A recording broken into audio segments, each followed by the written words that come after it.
Dharma begins. It's not anymore just the pursuit of knowledge and being satisfied with the knowledge, but it's actually feeling it through every fiber of our being. So gaining that wisdom or muscle memory. Okay, so today's section is about 52 stages of enlightenment. One often hears the term enlightenment in Buddhism. There are in fact 52 distinct stages of enlightenment from the lowest to the highest. Just as in the world of sumo, where wrestlers are divided into various ranks from the lowly Jonokuchi to the top-ranking Yokozuna champions, enlightenment too has its own hierarchy, and each stage has a particular name. The 52nd stage of enlightenment is supreme enlightenment, or the enlightenment of a Buddha, because there's nothing above it.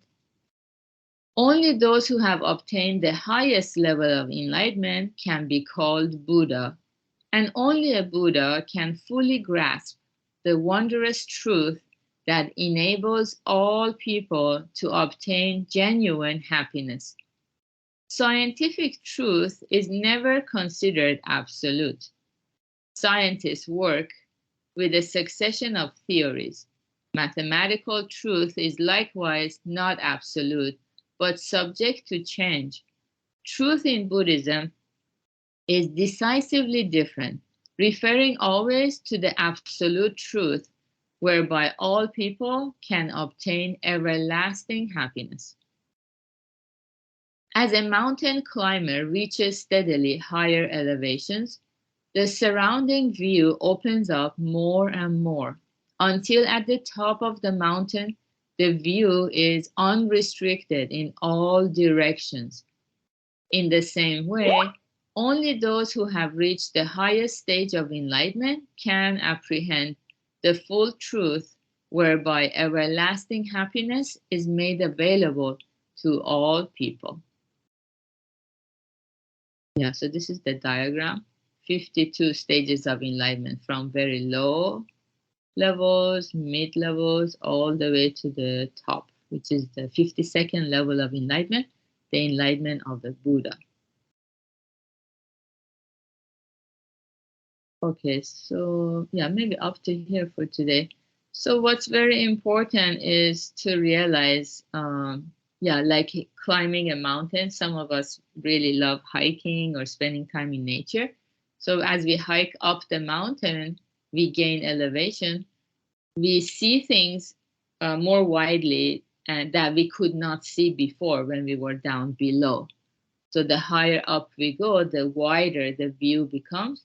And once we reach the top of the mountain, the summit, then we have panoramic view. Nothing is left hidden from the sight of that person on top of the mountain. Yeah, so this is, of course, the levels of enlightenment. And as we listen to Buddhism, we are moving towards the mirror of Dharma. So Buddhism is like a mirror. It's reflecting our image. Who am I as a human being? What is my purpose in this brief life I have on this earth? So this is all reflected in the mirror.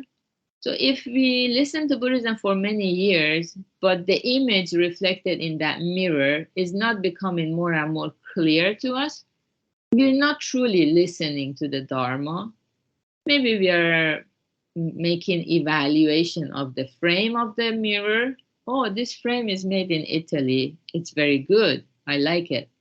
Oh, this frame of this other mirror is made in Afghanistan or something, and I'm scared of it, or I don't like it. Or, people pass on a lot of judgments, making assessment or evaluate the frame or the quality of the frame or where it was made, instead of paying attention to the mirror, because that's what the mirror is for, is to see ourselves. That's the function of a mirror.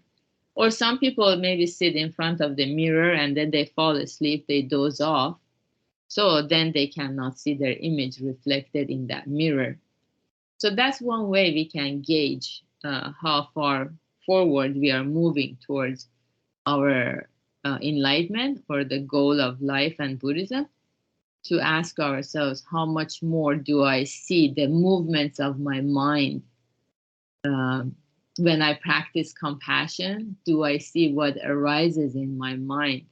Or I just, want people to tell me, oh, what a good person I am, how kind I am. Am I doing it for recognition, or am I doing it to see the workings of my own mind? So all of these are helping us move forward towards our goal of Buddhism, which is also our goal in life. So good job, everyone, for being here, practicing together, and have a wonderful Tuesday. Bye. Thank you. Thank you, everyone.